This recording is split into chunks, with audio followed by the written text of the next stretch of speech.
Olá, tudo bem? Estamos em ritmo carnavalesco e com isso várias pessoas estão festejando ou algumas em suas casas aproveitando o feriado. Mas vocês já ouviram falar dos Cloves ou bate-bolas, o terror do carnaval? A história real dos Cloves me dá medos e calafrios. Se o carnaval é a festa da alegria para a maioria das pessoas, as crianças podem achá-lo uma época assustadora. Os bate-bolas, também conhecidos como Cloves, começaram a surgir nos subúrbios do Rio de Janeiro e hoje já atacam o Brasil inteiro. Alguns dizem que os bate-bolas são uma espécie de arlequins, colombinas, dominós ou pierrots medievais, já que esses que também usavam as bexigas de porco.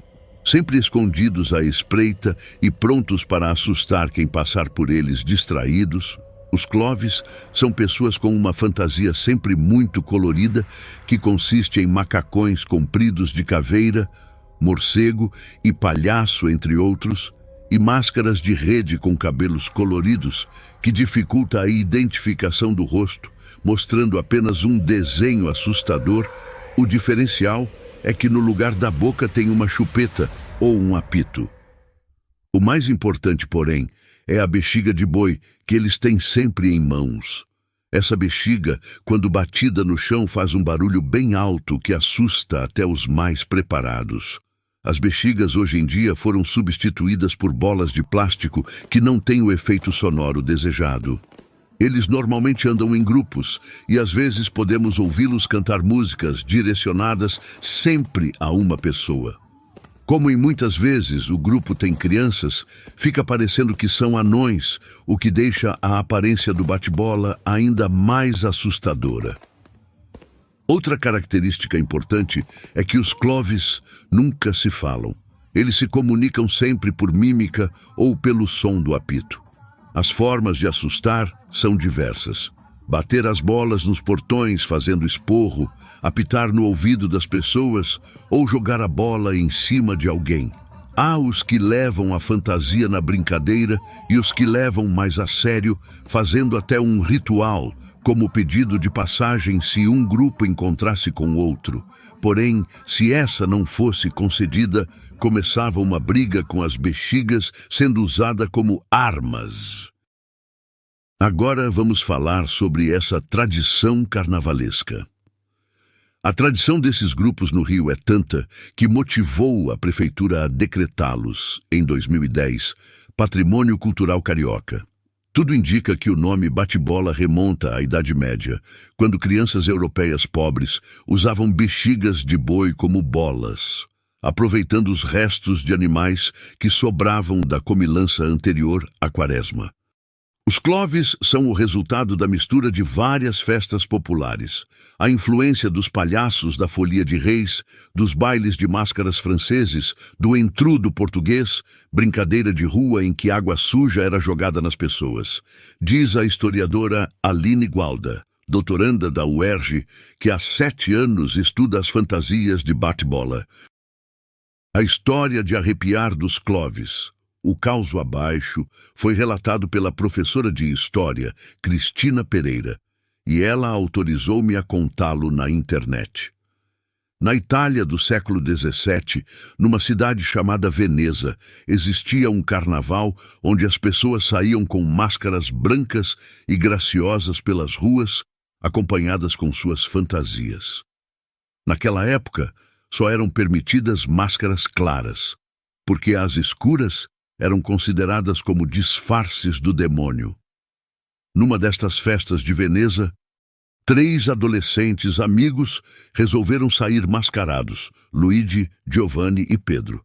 Eles estavam tão empolgados com a festa que beberam demais e acabaram saindo da cidade em direção a um caminho repleto de sítios e fazendas. No meio daquela estrada, Giovanni avistou algo estranho num chiqueiro de porcos e disse: "Olhem lá, parece que existe um velhinho caído no meio dos porcos." Os rapazes aproximaram-se do lugar e viram um idoso fantasiado de palhaço, sem máscara e sem maquiagem, caído no local. Então Luigi falou: "Este ancião está tão bêbado que perdeu a máscara e enfiou-se no chiqueiro."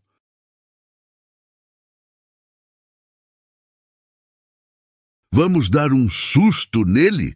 Assim, os jovens sufocaram o pobre velhinho contra a lama. De repente, Pedro exclamou: é melhor pararmos com isto, pois acho que este homem morreu porque o pulso dele não dá mais sinal. Vamos embora daqui. Após estas palavras, os adolescentes saíram correndo e voltaram ao carnaval de rua. No meio da festa, Luigi comentou para os amigos, apontando para uma pessoa: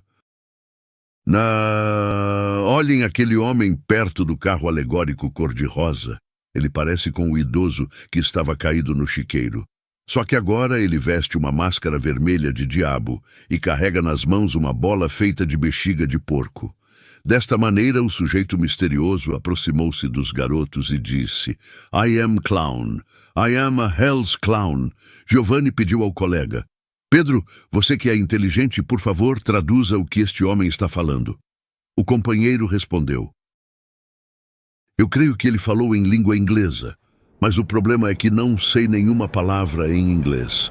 Acho que este ser falou que o nome dele é Clovis. Naquele mesmo segundo, o palhaço misterioso jogou sua bexiga suína em direção a estes rapazes. Assim, surgiu uma nuvem de fumaça branca e eles desapareceram.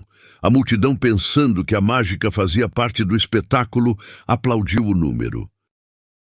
A partir daquele dia, este ser misterioso, com sua máscara demoníaca acompanhada da sua bola de porco, passou a aparecer nas festas de rua do Carnaval de Veneza.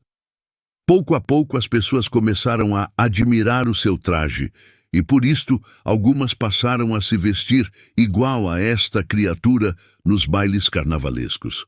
Deste jeito, esta fantasia passou a ser chamada de Clovis, pois foi derivada da palavra clown, que significa palhaço em inglês. A tradição carnavalesca deste traje foi trazida, no século XIX, pelos europeus ao Rio de Janeiro, e dura até os dias atuais.